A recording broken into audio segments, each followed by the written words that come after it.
السلام علیکم۔ رات کے 8 بجے ہیں۔ یہ ریڈیو پاکستان ہے۔ خبرنامے کے ساتھ حاضر ہیں حمیرہ رانا اور مجاہد خان۔ پہلے اہم خبروں کا خلاصہ۔ وزیر اعظم نے کہا ہے کہ پاکستان موسم سرما کی آمد کے تناظر میں اسرائیلی جارحیت کا شکار نہتے فلسطینی اور لبنانی عوام کو اضافی امدادی اشیاء بھجوائے گا۔ شہباز شریف نے انسداد منشیات کی کارروائیوں میں پاک بحریہ کو تمام ممکنہ تعاون فراہم کرنے کی حکومت کے عزم کا اظہار کیا ہے۔ آئینی ترمیم کے بارے میں خصوصی کمیٹی نے ترمیم کے مسودے کی متفقہ طور پر منظوری دی ہے۔ وزیر اطلاعات نے کہا ہے کہ وفاقی حکومت دہشت گردی کے ناسور کے خاتمے کے لیے صوبوں سے تعاون پر تیار ہے۔ وزیر منصوبہ بندی نے کہا ہے کہ معیشت کے فروغ کے لیے موٹر ویز اور شاہراہوں کو اقتصادی زون سے منسلک کیا جا رہا ہے۔ پنجاب کی وزیر اعلیٰ نے عالمی معیارات کے مطابق قیمتوں پر قابو پانے کے نئے طریقہ کار کی منظوری دی ہے۔ چینی کمپنی ہواوے 3 لاکھ پاکستانی نوجوانوں کو انفارمیشن اور مواصلاتی ٹیکنالوجی کی مہارتوں کی تربیت دے گی۔ کل جماعتی حریت کانفرنس نے کہا ہے کہ بھارتی حکومت کے غیر قانونی طور پر زیر قبضہ جموں کشمیر کی خصوصی حیثیت ختم کرنے کے فیصلے کا مقصد علاقے میں ہندتوا ایجنڈے پر عمل کرنا ہے۔ امریکہ نے نیو یارک میں ایک سکھ رہنما کے قتل کی سازش پر سابق بھارتی را ایجنٹ پر فرد جرم عائد کر دی ہے۔ اقوام متحدہ کے سیکرٹری جنرل نے جنگ سے تباہ حال غزہ کی پٹی میں افلاس کی تباہ کن صورتحال پر تشویش ظاہر کی ہے۔ صدر اور وزیر اعظم نے برطانیہ کے خلاف دوسرے ٹیسٹ میچ میں کامیابی پر پاکستان کرکٹ ٹیم کو مبارکباد دی ہے۔ خلاصہ آپ نے سنا، اور اب خبریں تفصیل کے ساتھ۔ حکومت نے اسرائیلی مظالم کے شکار فلسطین اور لبنان کے نہتے عوام کے لیے ایک امدادی فنڈ قائم کیا ہے۔ یہ بات وزیر اعظم شہباز شریف نے غزہ، فلسطین اور لبنان کے عوام کے لیے حکومت کی امدادی کوششوں سے متعلق آج اسلام آباد میں ایک جائزہ اجلاس کی صدارت کرتے ہوئے کہی۔ شہباز شریف نے کہا کہ پاکستان اس کڑے وقت میں فلسطین، غزہ اور لبنان کے مسلمانوں کو تنہا نہیں چھوڑے گا۔ انہوں نے اپنے فلسطینی بہن بھائیوں کی مدد کرنے پر عوامی اور سرکاری کوششوں کی تعریف کی۔ انہوں نے پاکستان کے عوام، خاص طور پر اہل سروت پر زور دیا کہ وہ فراخ دلی سے اس فنڈ میں عطیات دیں۔ ملک اور بیرون ملک مقیم پاکستانی اپنے فلسطینی اور لبنانی بہن بھائیوں کے لیے مدد کے لیے اپنے عطیات اس اکاؤنٹ میں جمع کرا سکتے ہیں۔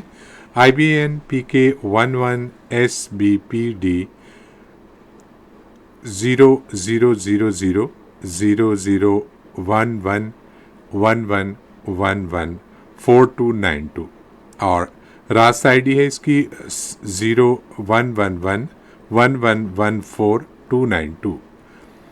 وزیر اعظم نے کہا کہ موسم سرما کی آمد کے پیش نظر پاکستان، فلسطین، غزہ اور لبنان میں اسرائیلی مظالم اور جارحیت کے شکار مسلمان بھائی بہنوں کے لیے مزید خیمے اور کمبل بھیجے گا۔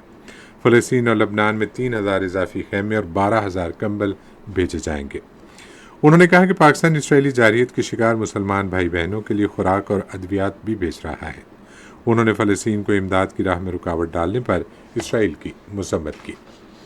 شہباز شریف نے زور دیا کہ فلسطین اور لبنان کو بھیجنے کے لیے امدادی سامان کے معیار پر کوئی سمجھوتہ نہیں کیا جائے گا اور یقینی بنایا جائے گا کہ خیمے آگ سے محفوظ ہوں۔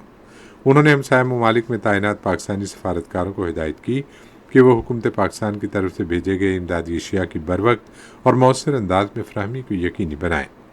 وزیر اعظم شہباز شریف نے خبردار کیا کہ بڑھتی ہوئی اسرائیلی جارحیت اب پورے خطے کو اپنی لپیٹ میں لے رہی ہے۔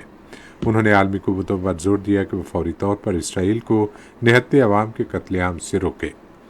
اجلاس کو بتایا گیا کہ رواں ماہ کی 8 تاریخ سے امدادی سامان کی 12 کھیپیں فلسطین اور لبنان بھیجی گئی ہیں، جن میں 6 چارٹرڈ پروازوں، پاکستان ایئر فورس کی 3 خصوصی پروازوں، 3 بحری راستے سے بھیجی گئیں۔ امدادی اشیاء میں 3145 خیمے، 12625 کمبل، خوراک، خشک دودھ اور ادویات شامل ہیں۔ 3000 خیمے اور 12000 کمبل اگلی 3 پروازوں کے ذریعے بھیجے جا رہے ہیں۔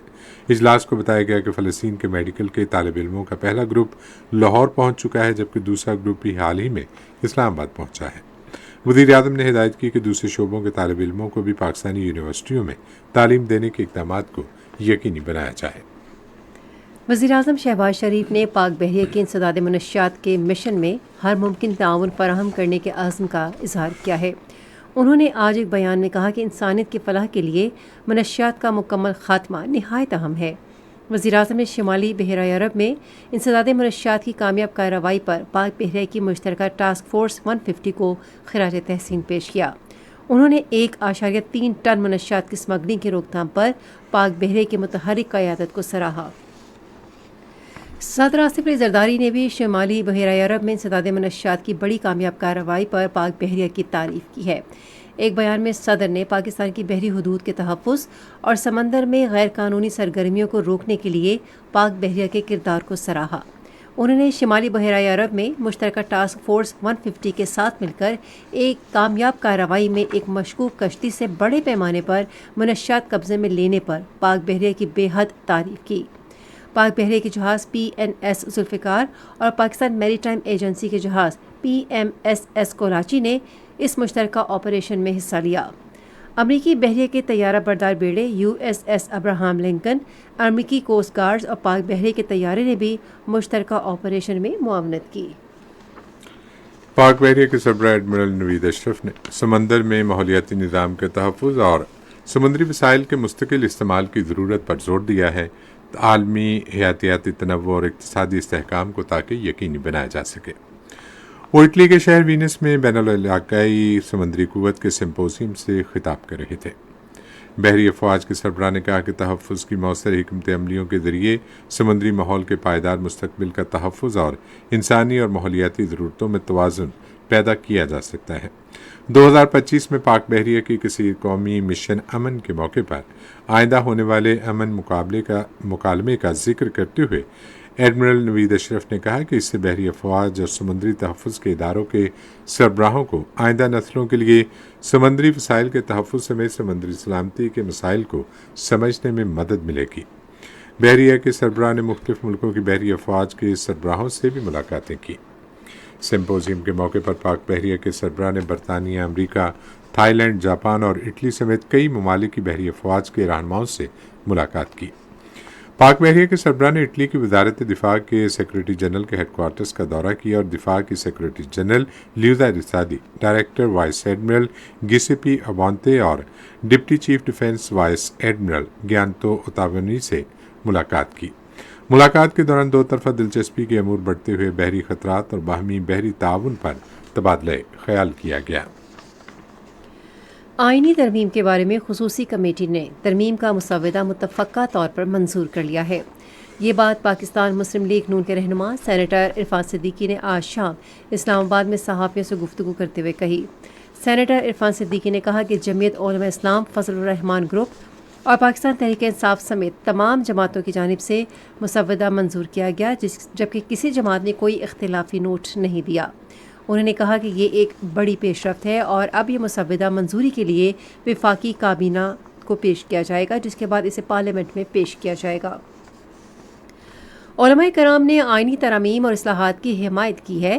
بزم خطبہ پاکستان کے چیئرمین مولانا طیب جامی نے کہا کہ ملک کے امن اور خوشحالی کے لیے عدالتی اصلاحات بہت اہم ہیں۔ جامعہ اسلامیہ فیصل آباد کے مفتی مسعود ظفر نے کہا کہ آئینی اصلاحات سے انصاف کی راہ میں رکاوٹیں جو حائل ہیں دور ہو سکتی ہیں۔ انہوں نے عدالتی اصلاحات کی اہمیت اجاگر کرتے ہوئے کہا کہ اس سے لوگوں کو ان کی دہلیز پر انصاف کی فراہمی یقینی ہوگی۔ بہاولپور میں آئینی ترامیم کے حق میں ایک ریلی نکالی گئی۔ ریلی میں شرکاء نے کہا کہ شفاف نظام انصاف اور آئینی ترامیم غریب عوام کا حق ہے۔ شرکاء نے آئینی ترامیم کے حق میں نعرے بھی لگائے۔ یہ خبریں آپ ریڈیو پاکستان سے سن رہے ہیں۔ آج سینیٹ کو بتایا گیا کہ وفاقی حکومت دہشت گردی کے ناسور کے خاتمے اور ملک میں امن و امان کی صورتحال برقرار رکھنے کے لیے صوبوں کے ساتھ تعاون پر تیار ہے۔ آج شام سینیٹ میں وقفہ سوالات کے دوران ایک سوال کا جواب دیتے ہوئے اطلاعات و نشریات کے وزیر عطا تارڑ نے بتایا کہ وفاقی حکومت امن و امان کی صورتحال کے سلسلے میں صوبائی حکومتوں کے ساتھ رابطے میں ہے۔ اطلاعات کے وزیر نے صوبائی حکومتوں پر زور دیا کہ دہشت گرد کارروائیوں پر قابو پانے کے لیے سیف سٹی منصوبوں پر کام کریں۔ قومی اسمبلی نے آج بینکوں میں رکھی گئی رقوم کے تحفظ کی کارپوریشن کا ترمیمی بل 2024 اور بیرون ملک مقیم پاکستانیوں کی جائیدادوں سے متعلق خصوصی عدالت کے قیام کا بل 2024 منظور کر لیا۔ اس کے علاوہ ایوان میں 3 بل پیش کیے گئے، جن میں وقار نسواں کے قومی کمیشن کا ترمیمی بل 2024، پاکستان میں بنیادی ڈھانچے کی ترقی اور اثاثوں کے انتظام کی اتھارٹی کا بل 2024 اور حیاتیاتی اور زہریلے ہتھیاروں کے سمجھوتے پر عمل درآمد کا بل 2024 شامل ہے۔ وزیر منصوبہ بندی اور ترقی احسن اقبال نے کہا ہے کہ سیاحت اور معیشت کو فروغ دینے کے لیے موٹر ویز اور ہائی ویز کو اقتصادی زون سے جوڑا جا رہا ہے۔ آج اسلام آباد میں ایک اجلاس سے خطاب کرتے ہوئے انہوں نے کہا کہ حکومت ٹرانسپورٹ کوریڈور کو اقتصادی راہداریوں میں تبدیل کرنے پر کام کر رہی ہے۔ انہوں نے کہا کہ سی پیک نے بلوچستان اور ملک کے دیگر حصوں میں سماجی و اقتصادی تبدیلی لانے کا موقع فراہم کیا۔ احسن اقبال نے کہا کہ ملک کے صنعتی اور زرعی علاقوں کو اسپیشل اکنامک زون سے منسلک کیا جائے گا تاکہ معاشی شرح نمو میں اضافہ کیا جا سکے۔ انہوں نے کہا کہ شمالی اور دیہی علاقوں میں ہائی ویز اور موٹر ویز کی تعمیر اور بنیادی ڈھانچے کی ترقی سے ملک میں معاشی انقلاب آئے گا۔ موسمیاتی تبدیلی کے بارے میں وزیر اعظم کی رابطہ کار امینا خورشید عالم نے پاکستان کے موسمیاتی تبدیلی کے ادارے پر زور دیا ہے کہ وہ ماحولیاتی استحکام کے حصول کے لیے کردار ادا کرے۔ آج اسلام آباد میں ایک اجلاس کی صدارت کرتے ہوئے انہوں نے پاکستان کے موسمیاتی تبدیلی کے ادارے سے کہا کہ وہ تمام وفاقی اور صوبائی تنظیموں اور قومی اور بین الاقوامی غیر سرکاری تنظیموں کو ایک پلیٹ فارم پر اکٹھا کرنے کے لیے کوششیں تیز کریں۔ رومینہ خورشید نے کہا کہ ماحولیاتی چیلنجز سے نمٹنے کے لیے عوام میں موسمیاتی تبدیلی کے اثرات کے بارے میں شعور پیدا کرنا بہت ضروری ہے۔ وزیر اعلیٰ پنجاب مریم نواز شریف نے صوبے میں قیمتوں کے تعین کے لیے عالمی معیار کے مطابق نئے طریقہ کار کی منظوری دے دی ہے۔ اس حوالے سے مزید تفصیل ہمارے لاہور کے نمائندے غلام حیدر کی اس رپورٹ میں سنیے۔ آج وزیر اعلیٰ پنجاب مریم نواز شریف کی زیر صدارت خصوصی اجلاس ہوا، جس میں پرائس کنٹرول یقینی بنانے کے میکانزم اور دیگر امور کا جائزہ لیا گیا۔ اجلاس میں وزیر اعلیٰ نے 6 ماہ میں اسپیشل مانیٹرنگ یونٹ کو مکمل فعال کرنے کی ہدایت کی اور عالمی معیار کے مطابق نئے پرائس کنٹرول میکانزم کی بھی منظوری دی۔ اجلاس میں مارکیٹ کے نرخوں میں استحکام کے لیے فور کاسٹ بلیٹن جاری کرنے اور پرائس کنٹرول کے لیے آرٹیفیشل انٹیلیجنس استعمال کرنے کا فیصلہ بھی کیا گیا، جبکہ پنجاب میں ایگری مانیٹرنگ فنڈ کے قیام کا بھی اصولی فیصلہ کیا گیا۔ وزیر اعلیٰ نے ہدایت کی کہ گندم اور آٹے کے نرخ کے اتار چڑھاؤ پر کڑی نظر رکھی جائے۔ انہوں نے کہا کہ اسپیشل مانیٹرنگ یونٹ میں قابلیت کے مطابق میرٹ پر افسران تعینات کیے جائیں گے۔ پنجاب کی وزیر اطلاعات عظمہ بخاری نے لاہور کے نجی کالج میں مبینہ واقعے کے بعد ملک میں امن و امان کو خراب کرنے کی منظم کوشش پر تشویش کا اظہار کیا ہے۔ آج لاہور میں صحافیوں سے گفتگو کرتے ہوئے انہوں نے حکومت کے اس عزم کا اعادہ کیا کہ واقعے کے حوالے سے ٹھوس شواہد ملنے پر حکومت کارروائی کرے گی۔ انہوں نے کہا کہ بچے ملک کا مستقبل ہیں اور انہیں بے یار و مددگار چھوڑا نہیں جا سکتا۔ انہوں نے کہا کہ پاکستان تحریک انصاف کے سوشل میڈیا اکاؤنٹس طلبہ کو احتجاج پر اکسا رہے ہیں اور خبردار کیا کہ پنجاب میں کسی کو بھی امن خراب کرنے کی اجازت نہیں دی جائے گی۔ بلوچستان کے وزیر اعلیٰ میر سرفراز بھگٹی نے کہا ہے کہ صوبے میں نوجوانوں کے لیے روزگار کے مواقع پیدا کیے جا رہے ہیں۔ آج کوئٹہ میں وزیر اعلیٰ یوتھ سکلز ڈیولپمنٹ پروگرام کا افتتاح کرتے ہوئے انہوں نے کہا کہ حکومت صوبے سے بے روزگاری کے بوجھ کو کم کرنے کے لیے ہنرمند نوجوانوں کو بیرون ملک بھیج رہی ہے۔ وزیر اعلیٰ نے کہا کہ حکومت میرٹ کی بنیاد پر نوجوانوں کو روزگار فراہم کرے گی۔ چین کی کمپنی ہواوے نے خصوصی سرمایہ کاری سہولت کونسل کے تعاون سے 3 لاکھ پاکستانی نوجوانوں کو جدید معلومات اور کمیونیکیشن ٹیکنالوجی کی مہارت میں تربیت دینے کے لیے ایک جامع پروگرام شروع کیا ہے۔ اس تربیتی پروگرام سے نوجوانوں کو بہتر روزگار کے مواقع فراہم کرنے میں مدد ملے گی، جس سے ان کی معاشی حالت میں بہتری آئے گی۔ خیبر پختونخوا میں مخصوص ولیج اور نیبرڈ کونسلز میں مقامی حکومت کے ضمنی انتخابات کے لیے انتخابی مہم آج نصف شب ختم ہو جائے گی۔ الیکشن کمیشن کے مطابق مقررہ وقت کے بعد کسی قسم کے عوامی اجتماع، کارنر میٹنگ یا اسی طرح کی سیاسی سرگرمیوں کی اجازت نہیں دی جائے گی۔ ضمنی انتخابات اتوار کو خیبر پختونخوا کے 17 اضلاع کے 53 ولیج اور نیبرڈ کونسلز میں ہوں گے۔ ضمنی انتخابات کے دوران امن و امان کی صورتحال کو یقینی بنانے کے لیے سخت سیکیورٹی انتظامات کیے گئے ہیں۔ سوات اور مالاکنڈ کے مختلف تعلیمی اداروں کے طلباء اور اساتذہ نے سوات میں پشاور کے کور کمانڈر لیفٹیننٹ جنرل عمر احمد بخاری سے تفصیلی ملاقات کی اور صوبے میں امن و امان کی صورتحال پر تبادلہ خیال کیا۔ طلباء کو خیبر پختونخوا میں امن و امان قائم رکھنے اور ترقیاتی منصوبوں میں پاک فوج اور فرنٹیئر کور کے کردار کے بارے میں بریفنگ دی گئی۔ کور کمانڈر پشاور نے طلباء پر زور دیا کہ وہ جدید ٹیکنالوجی اور سوشل میڈیا کا مثبت استعمال کریں۔ اس موقع پر طلباء نے امن و امان کے قیام اور اس مقصد کے لیے دی گئی قربانیوں پر پاک فوج اور فرنٹیئر کور نارتھ کو خراج تحسین پیش کیا۔ پاکستان پیپلز پارٹی آج سانحہ کارساز کی 70ویں برسی منا رہی ہے۔ مزید تفصیل بتا رہے ہیں ریڈیو پاکستان کراچی کے نمائندے فہیم سومرو۔ پاکستان پیپلز پارٹی کی جانب سے آج سانحہ کارساز کی 70ویں برسی منائی جا رہی ہے۔ آج کے دن 2007 میں شہید محترمہ بینظیر بھٹو کے استقبال کے جلوس پر کارساز میں حملے میں پاکستان پیپلز پارٹی کے 180 سے زائد کارکن جاں بحق اور 500 سے زائد زخمی ہوئے تھے۔ سانحے میں شہید کارکنان کو خراج عقیدت پیش کرنے کے لیے پاکستان پیپلز پارٹی کی جانب سے آج حیدرآباد میں جلسہ عام کا انعقاد کیا گیا ہے۔ اس حوالے سے وزیر اعلیٰ سندھ سید مراد علی شاہ نے آج کارساز کراچی میں یادگار شہداء پر حاضری دی اور شہداء کی قبروں پر پھول چڑھائے اور فاتحہ خوانی کی۔ یہ خبریں ریڈیو پاکستان سے نشر کی جا رہی ہیں۔ کل جماعتی حریت کانفرنس نے کہا ہے کہ بی جے پی کی زیر قیادت بھارتی حکومت کا اگست 2019 میں غیر قانونی طور پر زیر قبضہ جموں کشمیر کی خصوصی حیثیت کو منسوخ کرنے کے فیصلے کا اصل مقصد کشمیریوں کی شناخت کو مٹانا اور علاقے میں ہندتوا ایجنڈے کا نفاذ تھا۔ کشمیر میڈیا سروس کے مطابق کل جماعتی حریت کانفرنس کے ترجمان ایڈوکیٹ عبدالرشید منہاس نے یہ بات سری نگر میں حریت رہنماؤں کے ایک اجلاس میں کہی۔ مقبوضہ جموں کشمیر کے نام نہاد وزیر اعلیٰ عمر عبداللہ کی زیر صدارت کابینہ کے پہلے اجلاس میں منظور کی گئی ایک قرارداد پر تشویش کا اظہار کیا گیا، جس میں صرف ریاستی درجے کی بحالی کی بات کی گئی۔ حریت کانفرنس نے کہا کہ خصوصی حیثیت کی بحالی کو نظر انداز کرنا مودی حکومت کے غیر قانونی اقدامات کی توثیق کے مترادف ہے۔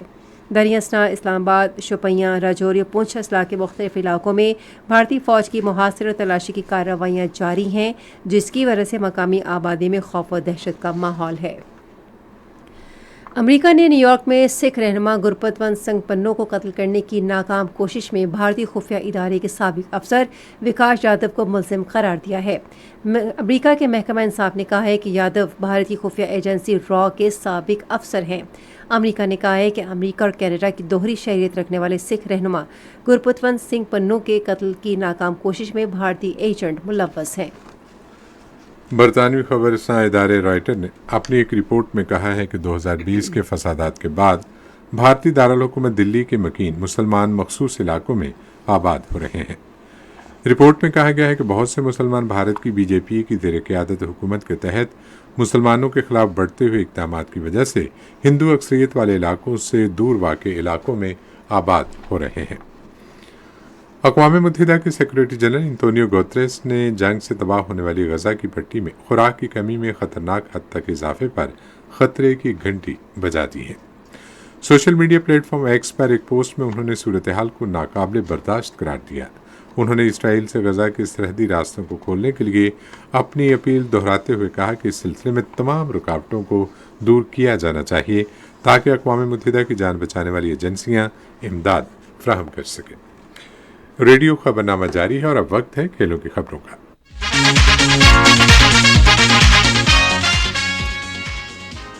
آج ملتان میں دوسرے کرکٹ ٹیسٹ میں پاکستان نے انگلینڈ کو 152 رن سے ہرا دیا۔ سکور یہ رہا: پاکستان 366 رنز اور 221 رنز، انگلینڈ 291 رنز اور 144 رنز۔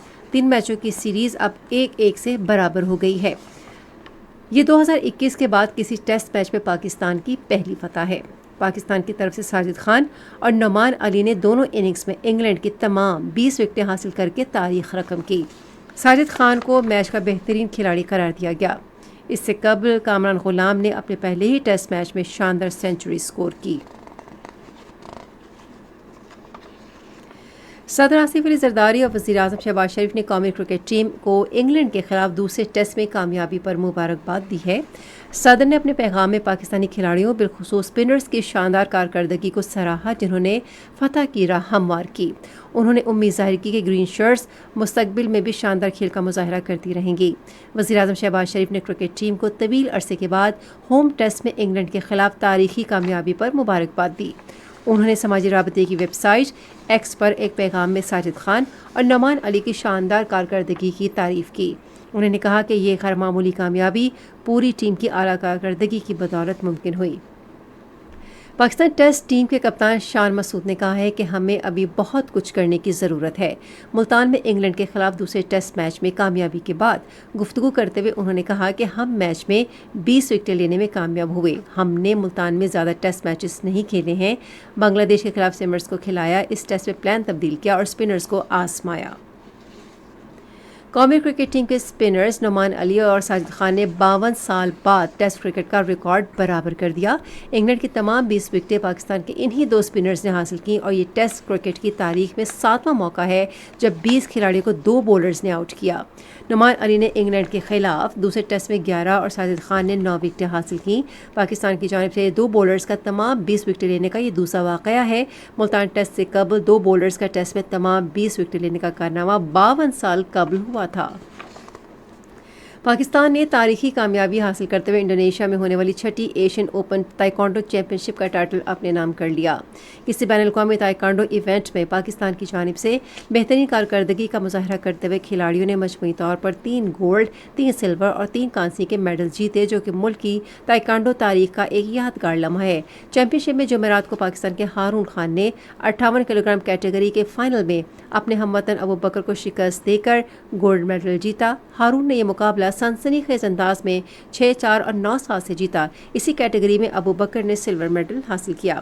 چیمپئن شپ میں پاکستان نے پہلی پوزیشن حاصل کی، جبکہ قازقستان دوسری اور ملیشیا تیسری پوزیشن پر رہے۔ وفاقی وزارت تعلیم و پیشہ ورانہ تربیت، federal board of intermediate and secondary education Islamabad اور federal directorate of education Islamabad کی جانب سے 3 روزہ گرلز اسپورٹس کارنیوال کا انعقاد پاکستان اسپورٹس بورڈ میں کیا گیا۔ اس کارنیوال کا مقصد ملک بھر کی نوجوان خواتین کھلاڑیوں کی صلاحیت اور ٹیلنٹ کو اجاگر کرنا ہے۔ ان مقابلوں میں ملک بھر سے 4000 خواتین نے مختلف کھیلوں کے مقابلوں میں حصہ لیا، جن میں track and field events, basketball, football, volleyball, table tennis, badminton اور ٹینس شامل ہیں۔ یہ تو تھی کھیل کے میدان سے کچھ خبریں، اور اب مجاہد سے جانتے ہیں کہ تجارت کی دنیا میں کیا ہو رہا ہے۔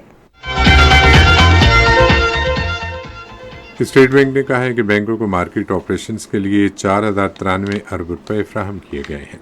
اسٹیٹ بینک کے مطابق روایتی بینکوں کو 7 روز کے مارکیٹ آپریشنز میں 17.56% سالانہ شرح سود پر 4041 ارب روپے دیے گئے۔ اسٹیٹ بینک حکام کا بتانا ہے کہ روایتی بینکوں کو 28 روز کے مارکیٹ آپریشنز میں بھی 17.59% سالانہ شرح سود پر 26 ارب روپے دیے، جبکہ اسلامی بینکوں کو 25 ارب روپے کی 7 دن کی فنڈنگ 17.56% شرح منافع پر فراہم کی گئی۔ اسٹیٹ بینک کا بتانا ہے کہ اسلامی بینکوں نے 28 روز کی فنڈنگ کے لیے کوئی پیشکش ہر سال نہیں کی۔ ملک میں بڑی صنعتوں کی پیداوار میں جاری مالی سال کے پہلے 2 ماہ کے دوران سالانہ بنیاد پر 0.2% کمی، جبکہ اگست میں ماہانہ بنیاد پر 4.7% اضافہ ہوا۔ ادارہ شماریات کی جانب سے بڑی صنعتوں کی پیداوار سے متعلق ماہانہ رپورٹ کے مطابق مالی سال کے پہلے 2 ماہ میں بڑی صنعتوں کی پیداوار کا 108.8 پوائنٹس ریکارڈ کیا گیا، جو گزشتہ مالی سال کی اسی مدت کے مقابلے میں 0.2% کم ہے۔ گزشتہ مالی سال کی اسی مدت میں بڑی صنعتوں کی پیداوار کا 109.1 پوائنٹس ریکارڈ کیا گیا تھا۔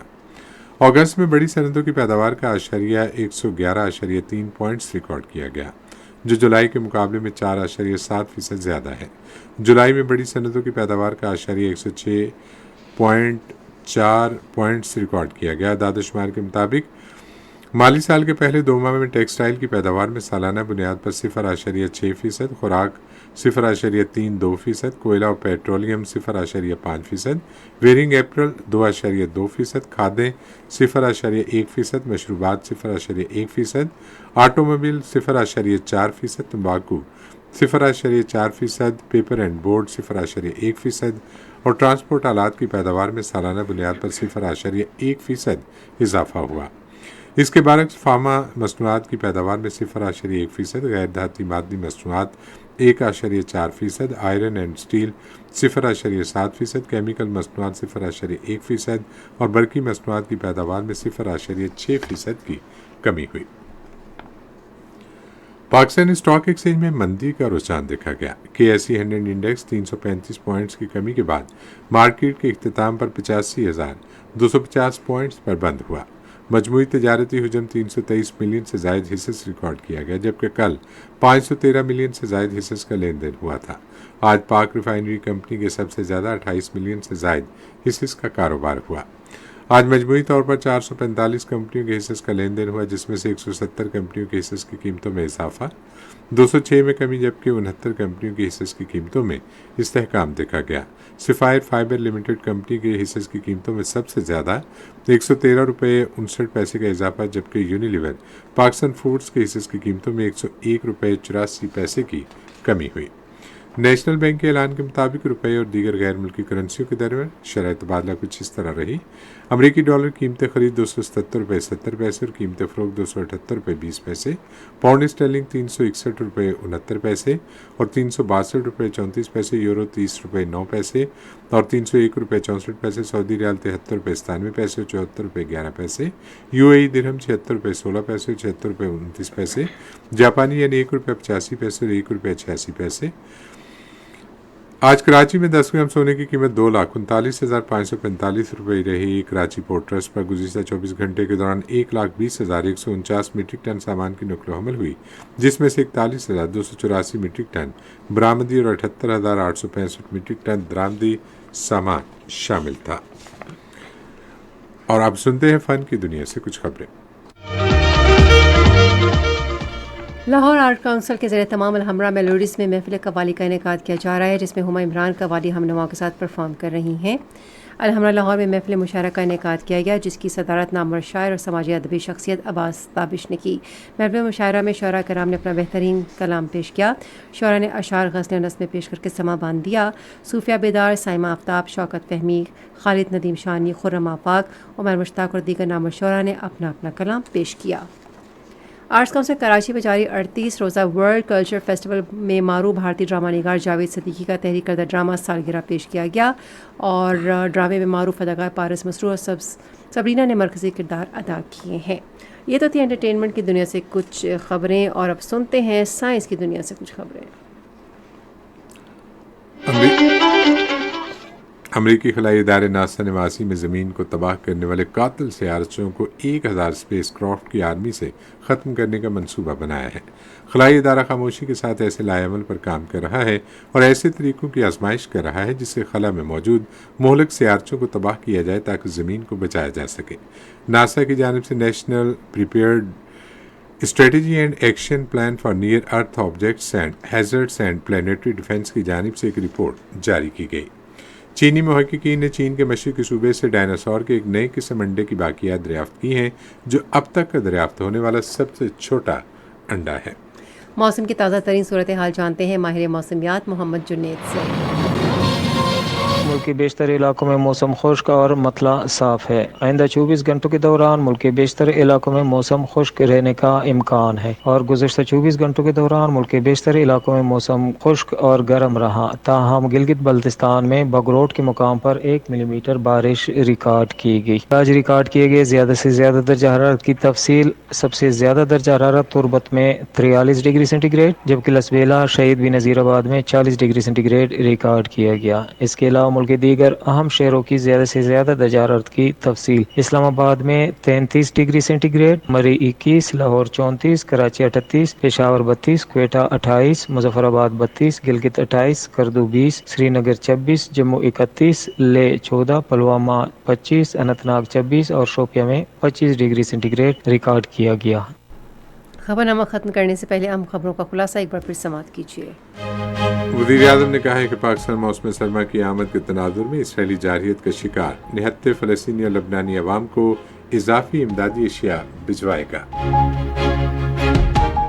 آئینی ترمیم کے بارے میں خصوصی کمیٹی نے ترمیم کے مسودے کی متفقہ طور پر منظوری دی ہے۔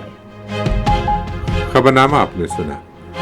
پینل انجینئر تھے محمد رضوان اپل، سپروائزر شعبہ اردو عبدالباسط تبسم، مدیر ہوم ڈیسک حماد کیانی، مدیر فورن ڈیسک احسن امجد، مدیر اعلیٰ عبدالباسط خان، نگران اعلیٰ امان اللہ سپرا، پیشکش شعبہ خبر ریڈیو پاکستان۔ مزید خبروں اور تحصیل کے لیے آئیے ہماری ویب سائٹ پر، پتہ ہے radio.gov.pk، اور آپ ریڈیو پاکستان کے آفیشیل فیس بک پیج ریڈیو پاکستان نیوز پر خبرنامے کی براہ راست ویڈیو اسٹریمنگ بھی ملاحظہ کر سکتے ہیں۔ مجاہد خان اور حمیرہ رانا اپنی نیوز ٹیم کے ہمراہ آپ سے چاہتے ہیں اجازت۔ اللہ حافظ ناصر۔